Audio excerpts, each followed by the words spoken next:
Hi me, for today's mini vlog, ito yung mga ganap namin noong mga nakaraang araw, pagsasamahin ko na lang. Kapag Friday nga pala maaga ang pasok ni Harvey kasi chapel service or Bible study nila at kasama nila yung mga kinder. Kaya excited yan kasi marami daw sila at kasama niya rin yung pinsan niya. Anyway, ito nga pala yung pinabaon ko kasi hindi siya nakapag-almusal ng maayos kaya pinabaon ko na lang ng pandesal. Pag uwi namin naglinis lang ako ng bahay tapos nung okay na lahat, kumain na kami ng lunch. Kumakain siya ng luto kong ginataang langka. Gustong gusto niya. Kinabukasan naman nagtrabaho lang ako, gumawa ako ng content. Hindi na ako nakakapag-vlog kasi full storage na yung phone ko. Nagkulot nga rin pala ako kasi ang tagal ko nang hindi ito nagagamit, itong pang mermaid curler ko. Hindi nga lang ako magaling mag mermaid curl at feeling ko hindi ko siya na perfect pero okay na yan, maganda naman. Naglaro lang ako dyan ng ganda-gandahan tapos tuloy na ulit ang trabaho. Anyway, magba-bridesmaid nga pala ako ngayong September kaya ito shinare ko sa inyo yung mga susuotin ko. Hindi ko nga lang masara dyan yung gown ko kasi hindi ko kaya kapag ako lang. Pagkatapos nagpalit ulit ako nung suot ko kanina at ayan, gumawa ulit ako ng content. Mag-isa nga lang pala ako niyan dito sa bahay kasi si Harvey nandun sa lola niya, kalaro yung mga pinsan. Tapos si Harlow naman naglaro ng basketball. Gutom na gutom at pagod na nga ako dyan pero nagluto pa ako ng pagkain ko kaya kahit mainit, nagganda paso-paso ako, wala akong pakialam, kain lang ako ng kain. Pagkatapos kong kumain, back to work mga mare, gumawa ulit ako ng video. Nag-ayos at nagkulot kasi ako kaya kailangan hindi lang isang video ang magawa ko. Kasi hindi araw-araw sinisipag akong mag-ayos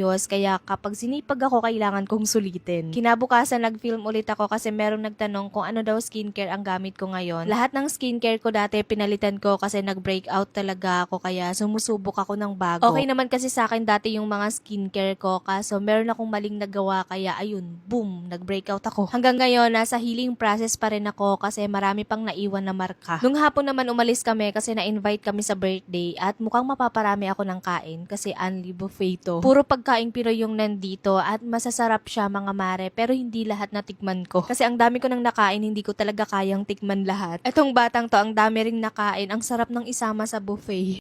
Yan.